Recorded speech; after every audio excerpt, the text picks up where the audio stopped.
안녕하세요 여러분. 투자은행의 눈으로 보라의 저자 모건스탠리 애널리스트 김지훈입니다. 투자은행의 눈으로 보라라는 책은 도대체 투자은행이라는 게 무엇을 하는 곳인가 라는 한 가지의 질문을 테마로 잡고 그 시점에서 다양한 금융상품 그리고 또 넓은 금융의 세계를 여러분들께 소개시켜 드릴 수 있는 그런 책이라고 생각이 듭니다. 그래서 오늘 이 영상에서는 단순히 책의 내용뿐만 아니라 제가 이 책을 왜 쓰게 되었는지, 그리고 여러분들께서 이 책을 통해서 어떤 것들을 얻을 수 있는지에 대해서 말씀드리고 싶어서 이렇게 영상을 찍게 됐습니다. 먼저 간단하게 저 자신에 대해서 소개를 하도록 하겠습니다. 저는 한국에서 태어나서 청신국제중고등학교를 거쳐서 영국의 옥스포드에 진학을 하게 됐고요. 옥스포드에서는 사실 금융과는 크게 상관이 없는 정치, 철학, 경제라는 전공을 하게 됐습니다. 대학에 도착하고 나서 여러 가지 굉장히 많은 직업들에 대해서 고민을 했었는데, 그 중에서도 유독 투자은행이 눈에 들어왔던 이유는 이 투자와 시장이라는 넓은 그런 폭넓은 하나의 시각과 또 그와 동시에 눈앞에 있는 자료를 분석하고 결과를 도출할 수 있는 그런 미시적인 시각을 동시에 기를 수 있는 매력적인 직업이라는 생각이 들어서였습니다. 그래서 대학을 졸업하고 나서 영국에 있는 프랑스계 투자은행인 BNP 파리바의 M&A 부서와 또 레버리지 금융 등의 부서에서 일을 하면서 경력을 키웠고요. 지금은 영국의 모건 스탠리에 이직을 해서 파워 유틸리티, 인프라 팀에서 M&A와 파이낸싱 같은 업무를 하고 있습니다. 사실 이 책을 쓰게 된 계기는 굉장히 간단했습니다. 제가 투자은행이라는 업계에 들어오고 나서 주위 지인들로부터 앞으로 잘 되면 투자를 좀 해줘야 된다, 아니면 어떤 업계가 앞으로 뜰지, 어떤 주식을 투자해야 될지 알려줘야 된다, 이런 얘기를 많이 들었습니다. 하지만 사실 이런 내용들은 제가 하는 일과 직접적으로 굉장히 많이 연관이 있지는 않습니다. 그러다 보니 골드만삭스나 모건 스탠리 같은 이런 유수 투자은행들의 이름은 우리에게 너무 익숙한데 왜 우리는 이런 회사들이 도대체 뭘 하는 곳인지에 대해서 잘 모르고 있을까라는 한 가지 의문이 생겼습니다. 그래서 곰곰이 생각을 하다 보니 이런 투자은행에 대해서 설명을 하고 이 금융업계에 대해서 이해를 시켜주다 보면 단순히 투자은행이 뭘 하는 곳인가라는 질문을 넘어서 굉장히 다양한 금융의 세계, 그리고 또 다양한 금융 상품들에 대해서도 이해를 도울 수 있겠다라는 생각이 들어서 이 책을 쓰게 됐습니다.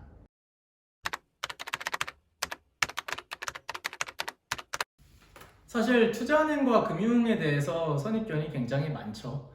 영화 울프 오브 월스트리트나 마진콜 같은 영화를 보신 분들은 굉장히 투자은행이나 금융에서 일하는 사람들을 악역으로 생각을 합니다.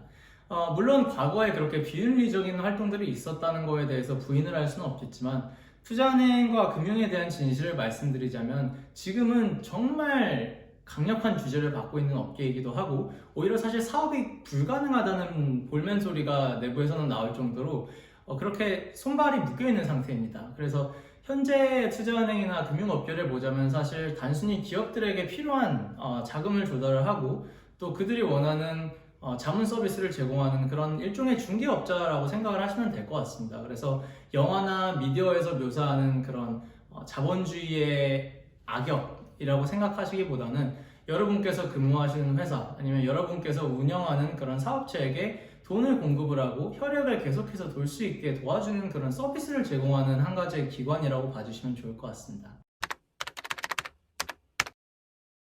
그럼 투자은행이라는 게 도대체 뭔데 내가 이걸 왜 알아야 하느냐라고 반문하시는 분들도 있을 것 같습니다. 하지만 사실 경제의 핵심은 기업이라고 할 수 있습니다. 물론 저희 개개인이 소비자가 중심이 되기 때문에 경제가 돌아갈 수 있는 거겠지만, 그 소비자들이 돈을 쓸 수 있는 이유는 소득이 있기 때문이고, 아무래도 자영업자들을 제외하고는 현실적으로 굉장히 많은 사람들이 회사를 통해서 노동을 제공하고 또 임금을 받기 때문에 기업이라는 기관이 없으면 사실 경제가 돌아갈 수가 없다고 봐야 합니다. 그런데 이런 기업들에게 이 기업들이 사업을 할 수 있도록 자금을 제공을 하고 또 기업들이 원하는 방식으로 사업을 확장하거나 축소시킬 수 있도록 자문 서비스를 제공하는 게 투자은행입니다. 그렇기 때문에 이 경제라는 거를 공부를 하겠다는 야심을 가지고 있지만 투자은행이나 금융에 대해서는 관심을 가지지 않겠다는 거는 어떻게 보면 굉장히 어불성설이라고 할 수가 있겠습니다. 그렇기 때문에 투자은행과 기업금융에 대해서 이해를 해야만 여러분들이 생각하시는 모든 금융의 주제들, 예를 들자면 주식이나 채권, 심지어 부동산마저도 이런 기관들이 굉장히 핵심적인 역할을 도맡아 하고 있기 때문에 투자은행이라는 금융기관에 대해서 이해하는 건 굉장히 필수 불가결한 요소라고 생각을 합니다. 저는 크게 세 종류의 분들께 이 책을 추천드리고 싶습니다. 첫 번째는 경제와 금융에 대해서 공부하고 싶은데 도대체 어디서 공부를 시작해야 될지 잘 모르겠는 분들입니다. 두 번째는 어느 정도 경제와 금융에 관심은 있지만 구체적으로 투자은행과 기업금융이라는 주제에 대해서 공부를 하고 싶은 분들이고요. 마지막은 금융권 혹은 투자은행 취업에 도전을 하려고 생각하시는 분들께입니다.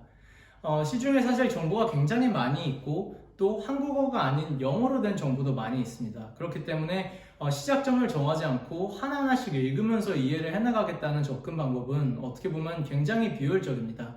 하지만 모든 개념을 한 가지로 이어줄 수 있는 투자은행이라는 한 지점에서 공부를 시작해서 확장을 해나가신다면 분명히 더 효율적으로 공부를 하실 수 있을 거라고 생각을 합니다.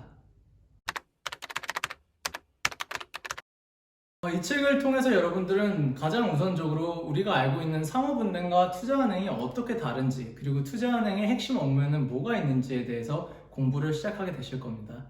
그리고 나서는 투자은행의 각 팀들이 어떤 업무를 맡아서 하고 그 팀들이 맞는 상품들 중에는 어떤 것들이 있는지 공부를 하게 될 것이고요. 그 후에는 투자은행에서 가장 중요한 개념인 가치, 그 가치란 무엇인가에 대해서 질문을 던지고 마지막으로는 투자은행과 사모펀드 등의 관련 업계에서 이 가치를 어떻게 평가하는지에 대해서도 같이 알아보게 될 것입니다. 이를 통해서 여러분들은 금융권에서 어떻게 시장을 바라보고 어떻게 가치를 평가하는지에 대해서 이해를 하게 되실 것이고 그를 통해서 개인의 투자 포트폴리오에도 활용을 하게 될 수가 있고 또 경제를 투자은행의 시각에서 바라봄으로 인해서 조금 더 거시적이고 넓은 시야를 가지게 될 수 있을 거라고 제가 분명히 약속드릴 수 있습니다.